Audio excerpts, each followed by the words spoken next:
Video के साथ आज मैं आपको महाभारत के विषय में कुछ बताना चाहता हूँ। महाभारत का युद्ध सभी सुना है, जो कुरुक्षेत्र में लड़ा गया था, कैसे इसकी स्टार्टिंग हुई, कैसे महाभारत के काल के बारे में आपको बता देना चाहता हूँ। महाभारत जो महाभारत है उसकी रचना महर्षि वेद व्यास जी ने की थी। उसकी माता का नाम सत्यवती था और पिता का नाम पाराशर जी था।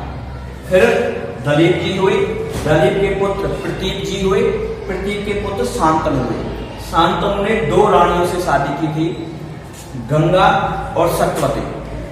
गंगा के 8 पुत्र हुए, जिनमें से 7 पुत्रों को उन्होंने गंगा में बहा दिया, लेकिन शांतनु ने फिर 8वें पुत्र को रोक लिया और जो आगे चलकर देवव्रत, जिनका नाम कहलाने लगा।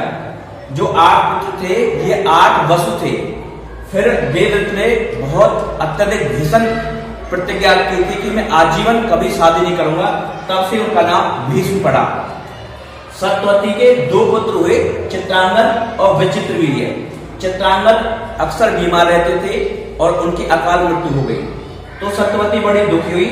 तो विचित्रवीर्य ने 2 रानियों अंबिका और अंबालिका से शादी की, जिसे भीष्म पितामह अपहरण करके लाए थे। 3 रानियों को, अंबा, अंबिका, अंबालिका।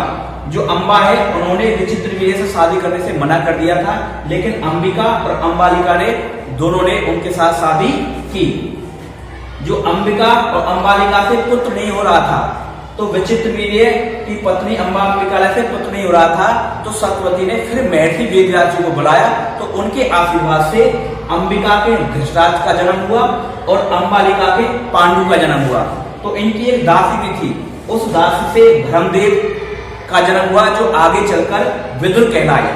जो अंबा है उन्होंने किसी से शादी नहीं की, वो गुस्सा हो गई और उन्होंने बहुत तपस्या की, तो परशुराम जी के पास गई। तो परशुराम और भीष्म पिता का बहुत ज्यादा युद्ध हुआ, तो परशुराम जी ने हार मान ली।